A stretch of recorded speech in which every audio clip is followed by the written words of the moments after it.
Thank you all very much. And Bob, thank you for that introduction. Bob's been helping me for a long time. I guess he doesn't know any better.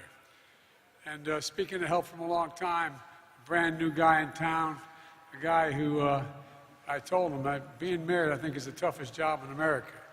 They know where you live, and every time you walk in the grocery store, you get questions. But congratulations, Mr. Mayor. And I think that you've been doing a good job. Mayor Brandon Johnson. Look, there's a guy that helped me more than, I can say this without equivocation, helped me more than anybody in America get elected last time. A single person, your governor. He stepped up, he raised money, he raised support. Governor, you're the best. Thank you for being such a good friend. No, I really mean it. And I like hanging around with heroines like Tammy Duckworth. Tammy, God love you, you're the best too, I tell you. But you know what? My good friend Dick Durbin, and he is a good friend, we've worked together a long, long time in the United States Senate. He's the single most effective senator in getting things done. That's not a joke. It's not just Judiciary Committee. He's made sure that we got more judges appointed. We've appointed more African-American women to the federal bench than every other president combined. And he got the first and brightest, Justice Ketanji Brown. I said I was going to put a black woman on the court, and he put her on the court for me. He put her on the court for me. Dick, you really are the best, man. And by the way, when I have questions about just about anything at all, beyond the Judiciary Committee, I still call him anyway for his advice. So thank you. And Representative Danny Davis. Danny, you've been a good friend for a long time. He's always there. And to all the elected officials, member of Congress, elected officials here today, thank you. Thank you for the welcome, and welcome me to Chicago. You know, first quarter of the 20th century, the poet Carl Sandburg described Chicago as a city of big shoulders. A city of big shoulders. He was describing the big shoulders of a working-class American town who were building this city. At the same time, building the middle class. I'm here in Chicago today for the first quarter of the 21st century to talk about the economic vision for this country. The economy that grows the economy from the middle out, the bottom up, instead of just the top down. When that happens, everybody does well. The wealthy still do it, everybody does well. The poor have a ladder up, and the wealthy still do well. We all do well. This vision is a fundamental break from the economic theory that has failed America's middle class for decades now. It's called trickle-down economics, fundamental economics, trickle-down. The idea was, it's belief that we should cut taxes for the wealthy and big corporations. And I know something about big corporations. There's more corporations in Delaware Incorporated than every other state in the union combined. I want them to do well, but I'm tired of waiting for the trickle down. It doesn't come very quickly. Not much trickle down at my dad's kitchen table growing up. And it's a belief that we should shrink public investment in infrastructure and public education, shrink it. That we should let good jobs get shipped overseas, and we actually have a tax policy that encourages them to go overseas to save money. We should let big corporations amass more power while making it harder to join a union. I meant what I said when I said I'm going to be the most pro-union president in American history, and I make no apologies for it.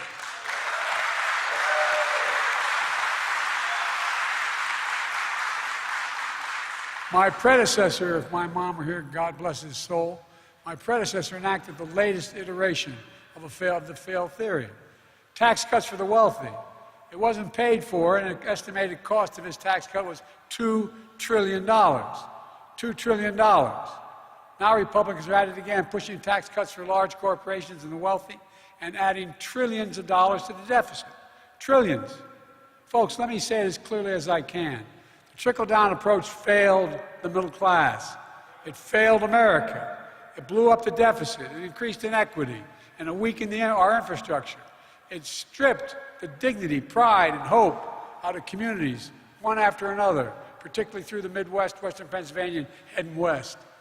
People working as hard as ever couldn't get ahead because it's harder to buy a home, pay for college education, start a business, retire with dignity. The first time in a generation, the path of the middle class seemed out of reach. And I don't think it's hyperbole, I think it's a fact, no matter whether you're a Democrat, Republican, or Independent. I knew we couldn't go back to the same failed policies when I ran. So I came into office determined to change the economic direction of this country, to move from trickle-down economics to what everyone on Wall Street Journal and Financial Times began to call Bidenomics. I didn't come up with the name. I really didn't. I now claim it, but they're the ones that used it first. I got asked by a press person this morning, getting on a helicopter in Washington, why, when I asked you about Bidenomics a long time ago, you said you didn't know what it was. I said, I didn't name it Bidenomics. I didn't realize the Economist and the Wall Street Journal did. But I think it's a plan that I'm happy to call Bidenomics. And guess what? Bidenomics is working. When I took office, the pandemic was raging and our economy was reeling. Supply chains were broken, millions of people unemployed, hundreds of thousands of small businesses on the verge of closing after so many had already closed. Literally hundreds of thousands on the verge of closing. Today, the U.S. has the highest economic growth rate, leading the world economies since the pandemic, the highest in the world.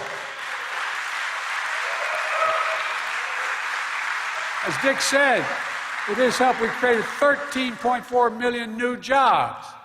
More jobs in 2 years than any president has ever made in 4 and 2. And folks, it's no accident. That's Bidenomics in action. Bidenomics is about building an economy from the middle out and the bottom up, not the top down. And there are 3 fundamental changes that we decided to make with the help of the Congress and been able to do it. First, making smart investments in America. Second, educating and empowering American workers to grow the middle class. And third, promoting competition to lower costs to help small businesses. Here's what I mean by all this. Under trickle-down economics, it didn't matter whether you made things as long as you helped the company's bottom line.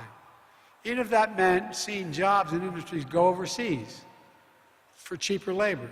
Supply chains and key products moved overseas, like China and much of Asia.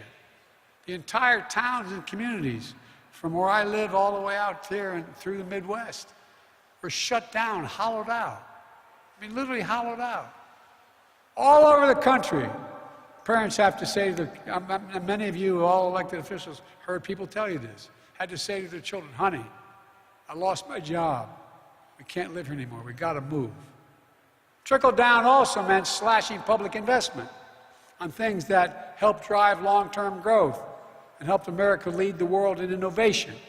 We used to invest 2% of our gross domestic product in research and development. By the time I came to office, that was down to 0.7%.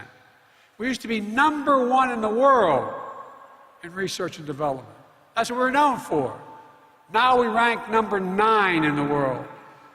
China decades ago was #8 in the world. Now it's #2 in the world. And other nations are closing in fast. We used to have the best infrastructure in the world, roads, bridges, etc.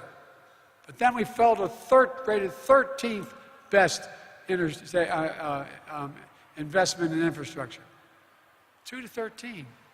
How can you have the best economy in the world without the best infrastructure in the world? How do you get product from one place to another?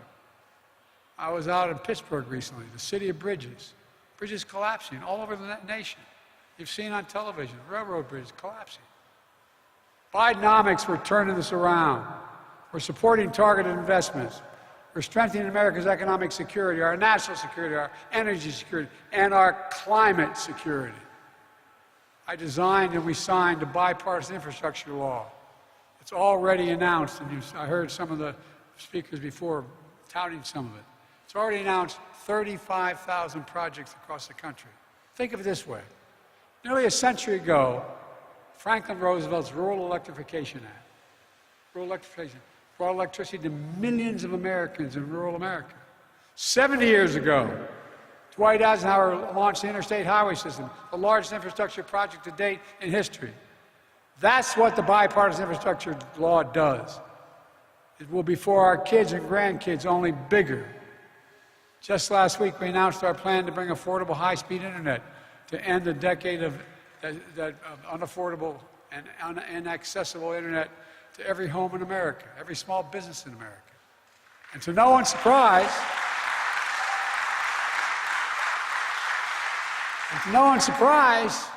it's bringing along some converts.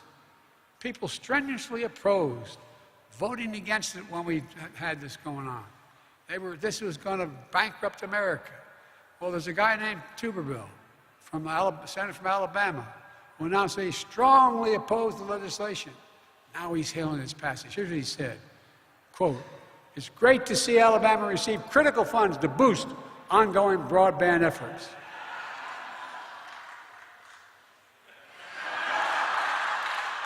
We're replacing every single lead pipe in this country and putting our children's health back directly. 400,000 schools, 10 million homes. We're fixing crumbling bridges, upgrading our power grid, renovating our airports and ports. And Dick, one of you talked about that, how important that is for the Great Lakes as well. Last week we reopened I-95 back where I live. And you go up the East Coast. It's one of the most important links in the entire East Coast. Well, guess what? A guy driving a truck knocked down a whole bridge and the whole blocked 4 lanes of the highway. I went up there and I said, we're going to get this the #1 project to get done. Within 1 week of my being there, 2 weeks of happening, tanker trucks that crashed and caused this overpass that has 150,000 vehicles travel on it every day and 14,000 trucks. It's critical to our economy. We did it with union workers. We closed all the loopholes. We used all American products, all American materials. We used federal infrastructure project. Made in America. Made in America, not a slogan. It's actually happening. You know, when Roosevelt passed the legislation in the 30s about unions being able to be engaged. Everybody thinks they just legalize unions. It said we should encourage unions. There was a little provision there that very few presidents paid attention to. It said, buy American. That meant that if a president was given money by the Congress to build, say, a new deck in an aircraft carrier, whatever it was, he or she was supposed to use 100% American labor and 100% American products. It hardly happened. We get exceptions down to 30%, et cetera. I changed all that. We're all now investing in key industries of the future, making targeted investments to promote domestic production of semiconductors, batteries, electric cars, clean energy. Under the trickle-down economic theory was that public investment would discourage private investment. Give me a break. We went to see a whole lot of major corporations that are you more or less likely to invest if the government invests? Overwhelmingly. They had it backwards. They said, no, we're more likely to invest if the government invests. Public investment declined here at home. Industries that we invented started to move overseas, like semiconductors. I want to remind you, America invented these chips. Small computer chips the size of the tip of your finger that affect nearly everything in your life. From whether your cell phone functions, your automobiles can be built, refrigerators work, it goes on, into sophisticated weapon systems. It's all in that little, without that computer chip, we got a real problem. But over time, we went from producing 40% of those world chips down to 10%. Not anymore. Biden economics means industries of the future are going to grow right here at home. At home. I mean it. Not a joke. Under Bidenomics, we've already had over $490 billion in private investment commitments. $490 billion from U.S. companies and companies around the world coming to the United States of America. Working with our global partners, Americans' investments in clean energy technology are going to reduce carbon emissions, continue to lower the cost of wind. You talked about the wind farms you're talking about. You know, it's already cheaper. Wind and solar are already significantly cheaper than coal and oil. You're not going to see anybody building a new coal-fired plant in America. Not just because I'd like to pass a law to say that. It's too expensive. It doesn't work anymore. Solar power is not just here, but around the world. And we used to be the center of building these solar panels. We're coming back and doing it again. America's going to lead again. Look, it's a win for the United States and a win for the world that builds on my decision to rejoin the Paris Climate Agreement on the first day I came to office. The first day. And by the way, my predecessor talked a lot about increasing manufacturing. Remember Infrastructure Week? Infrastructure Week became Infrastructure Week and week and week and week and week. It never happened. We got Infrastructure Decade done right off the bat. But in reality, construction of manufacturing facilities here on U.S. soil grew only 2% on my predecessor's watch. In 4 years, 2%. On my watch, it's grown nearly 100% in 2 years. 100%. With the help of all the members of Congress that are here, and I'm not being solicitous. Look, Weirton, West Virginia, where a steel mill closed in the beginning of this century, in 2001 or 2, in that range. It employed thousands, had thousands of good-paying jobs. They were lost. But today, with the help of the Inflation Reduction Act, a new plant's being built, building iron-air batteries, which are going to help store energy. And these batteries are going to help store energy, and it's being built on the same exact site, bringing back 750 good-paying jobs, bringing back a sense of pride and hope for the future for all the people of Weirton and surrounding areas. I believe every American willing to work hard should be able to say where they grew up and stay where they grew up. That's Bidenomics. You know, my dad used to have an expression, Joey, and I give my word, as you say. My dad was a well-read guy, never got to go to college, and a hard-working gentleman. We had dinner where we incidentally had conversation and incidentally ate.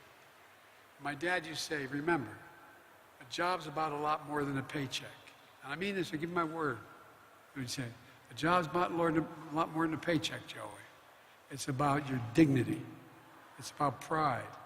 It's about being able to look your kid in the eye and say, honey, it's going to be okay. Think about it. I mean, literal sense, think about that. It's about your dignity, how you're treated, and being able to make a living. You can tell your kids it's going to be okay. The second big part of Bidenomics is empowering American workers. When I took office, unemployment was over 6%. With the American Rescue Plan, we provided relief and support directly to working-class families. Our economy came roaring back. Unemployment dipped below 4% by the end of my first year in office. Now it's been below 4% for the longest stretch in 50 years of American history.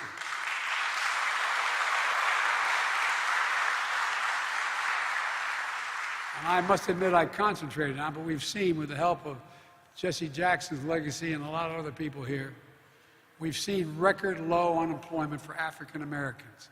Record low unemployment for African Americans and Hispanic workers with disabilities. The lowest unemployment rate in 70 years for American women, and you make up half the economy and probably 2/3 of the brains. No, really, think about it.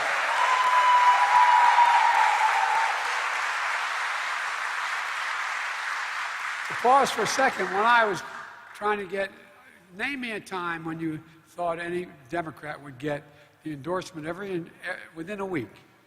Every single environmental group out there, the AFL-CIO, the women's groups. I mean, here's the deal. When I sat with the AFL-CIO, when I sat with the IBW, starting when I ran last time, I said, here's the deal, though.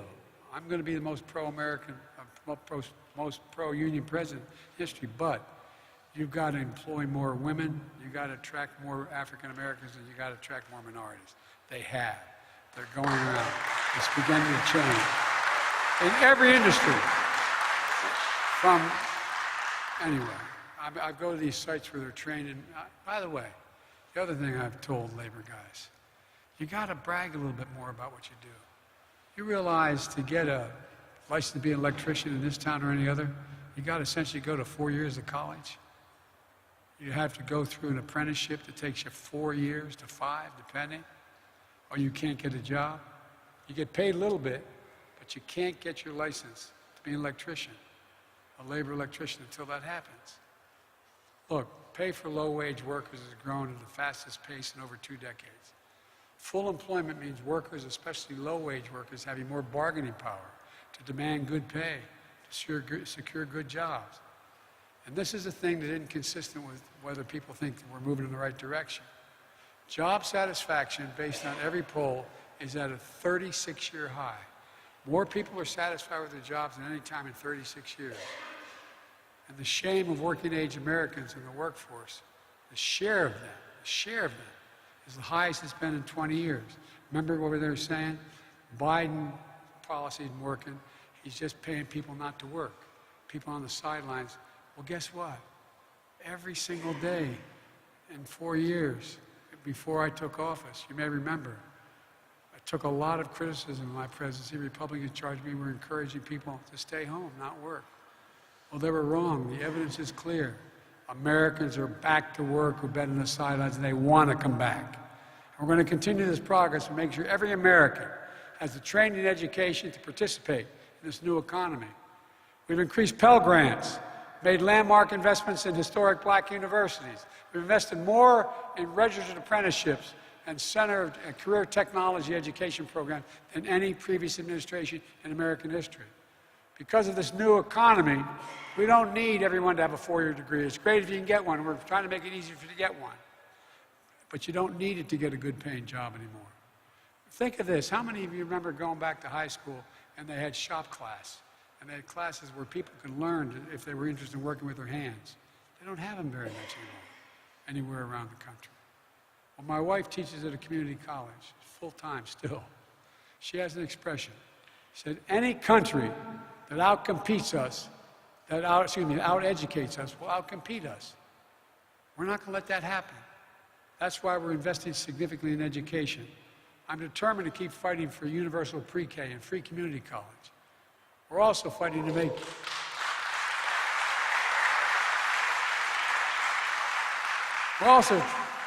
child care more affordable, because we know one benefit is that it opens up significant opportunities for parents to be able to go back and join the workforce.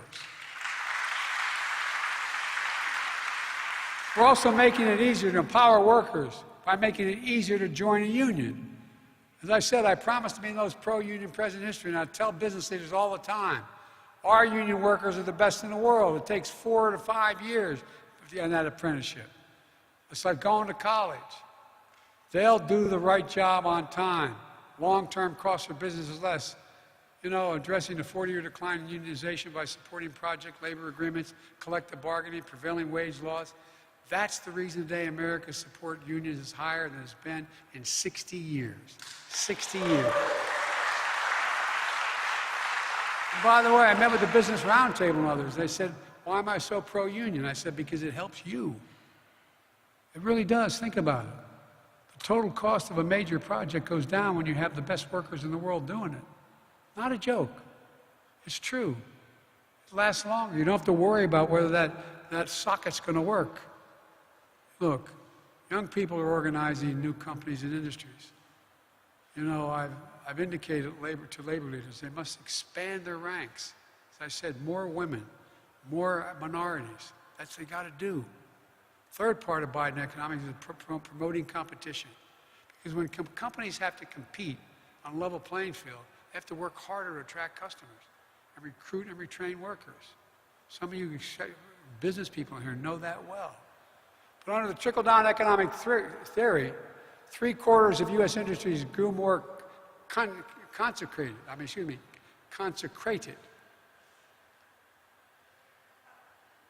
I'm thinking I didn't go to Mass.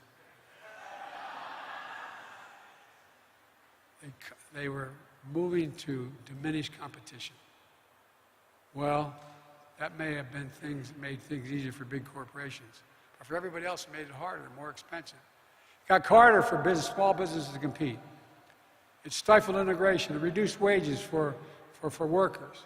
And it made our supply chains more vulnerable. So folks, that's been the Republican plan so far. Good for big business, bad for everybody else. It's not even that good for big business anymore.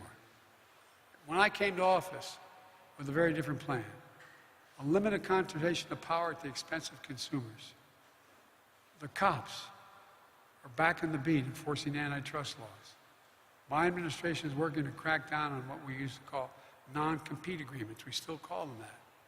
These prevent 30 million Americans, from security guards to retail workers, from walking across the street to the same kind of business and getting a higher pay, getting $5 more a week or $10 more a week.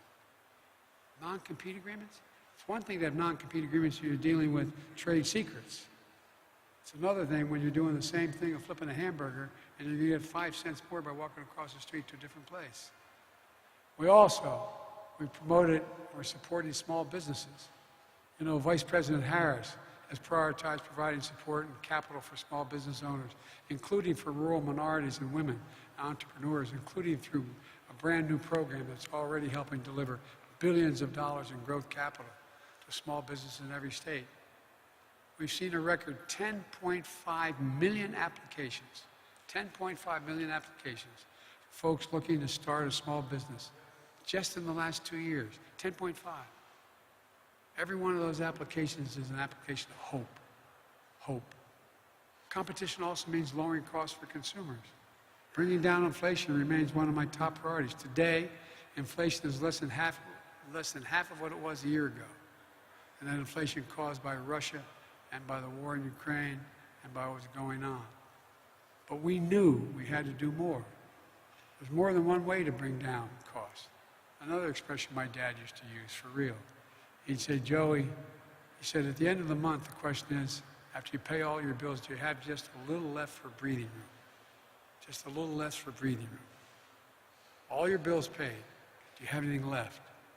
Well, inflation eats into that, obviously. But guess what? Bringing down the cost of medication goes a long way to giving you a little more. That's why, through the Inflation Reduction Act, we finally gave Medicare the power to negotiate lower prescription drug prices like the VA does now. We've been trying to get this done, Dick and I, for decades in the Senate. This time, we finally beat Big Pharma for the first time. You know,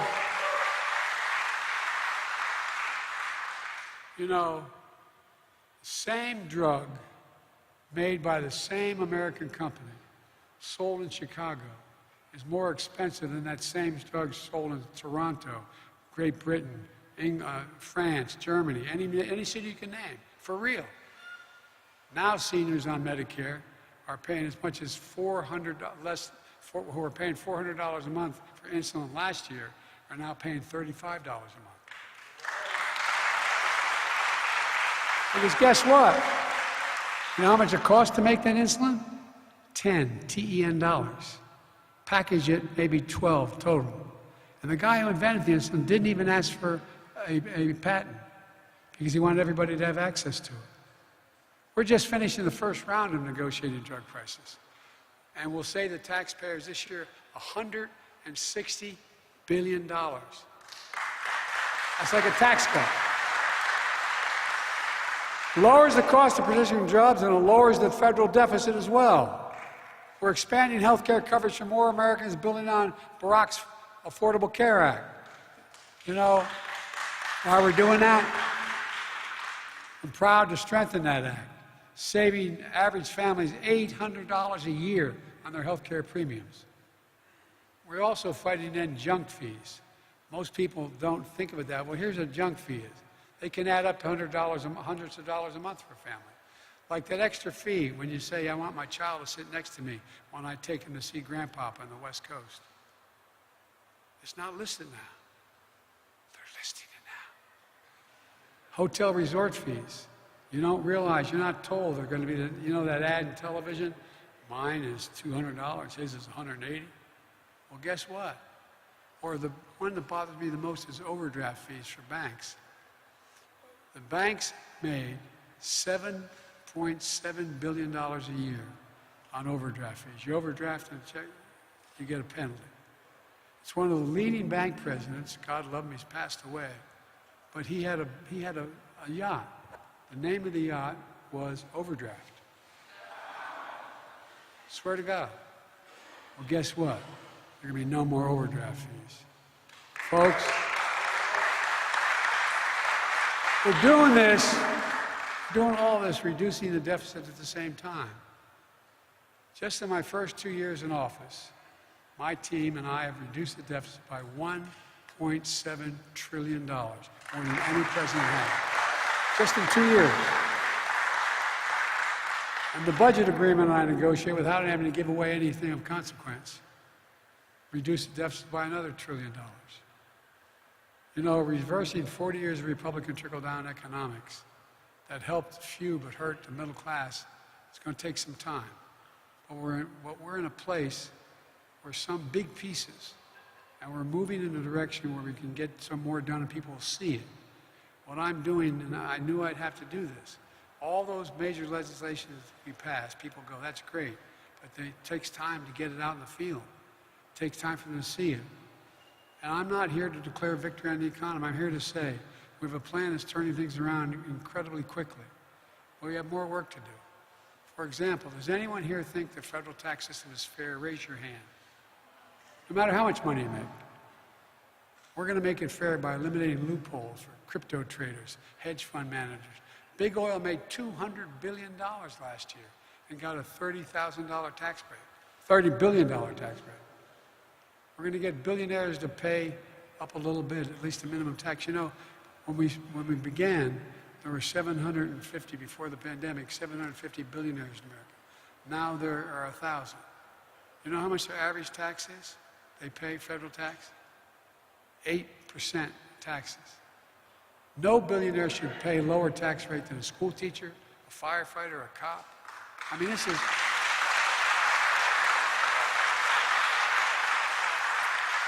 I'm not talking about the old days of 70% tax. I'm talking about a fair shot.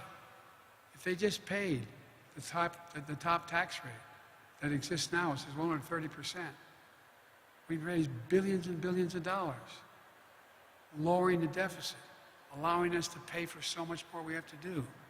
That's the next phase of this fight, making the tax code fair for everyone, making the wealthy, the super wealthy, and big corporations begin to pay their fair share, without raising taxes at all on the middle class. I made a commitment when I got elected. No one in America making under $400,000 will ever have to pay a single penny more in federal taxes as long as I'm president. And I've kept that promise. And $400,000 is a lot of money where I come from. Let me close with this. When I came to office, I had a fundamental decision to make. We're going to continue trickle-down economics as a policy that's failed time and again, that grew inequality, that saw jobs go overseas, that saw, and you've seen it out here, towns hollowed out. I ran on the promise I was going to end this, and that I'd begin to build an economy from the middle out and the bottom up. We're not going to continue down the trickle-down path as long as I'm president. This is the moment. We're finally going to make a break and move away from an economy that has existed in a fundamentally different direction. Here's the simple truth about trickle-down economics. It didn't represent the best of American capitalism, let alone America. It represented a moment where we walked away, and how many in this country, from how this country was built, how this city was built. Bidenomics is about the future. Bidenomics is just another way of saying, restore the American dream, because it worked before. It's rooted in what we've always worked best at in this country, investing in America, investing in Americans. Because when we invest in our people, we strengthen the middle class, we see the economy grow, that benefits all Americans. That's the American dream. 40 years of trickle-down limited that dream, for those, except for those at the top. Too many, for too long, have seemingly suggested that it's only available if you have a 4-year college degree. You can work at a teaching or work at a tech center. These new factories that are opening, these fabs that are opening for semiconductors, without a college degree, you're going to make $100,000 to $130,000 a year working those fabs. $100,000 to $130,000 a year. Well, I believe that every American willing to work hard, should be able to get a job no matter where they are. In the heartland, in small towns, in every part of this country, to raise their kids on a good paycheck and keep their roots where they grew up. That's Bidenomics. I think the economic philosophy is not going to restore the American dream that we have now, that philosophy, but this new one will. It's going to help, and I think it's going to help lessen the division of this country by bringing us back together. It makes it awful hard to demagogue something when it's working, although they do it all the time. I've long said, and I mean this, I was on the Tibetan Plateau with Xi Jinping. I traveled 17,000 miles with him. I've spoken with him more than any other head of state because it started when I was vice president, and President Hu was the president, and he was the vice president. We knew he was going to be successful. It was inappropriate for Barack to spend that time with him, but I spent a lot of time with him. I met alone with him, just he and I, and a simultaneous interpreter 68 times, 68 hours, 68 times, more than 68 hours. By the way, I turned in all my notes. But, this is God's truth. He asked me, we're in the Tibetan Plateau, and he asked me, he said, can you define America for me? I said, yes, in one word, and I meant it. Possibilities. Possibilities. We're a land of possibilities. And I told him it's never been a good bet to bet against America. Never. And I can honestly say I've never been more optimistic about America's future. I swear to God. I've never been more optimistic. Just have to remember who we are. We're the United States of America. There is nothing beyond our capacity if we work together. So God bless you all, and may God protect our troops. Thank you, thank you, thank you.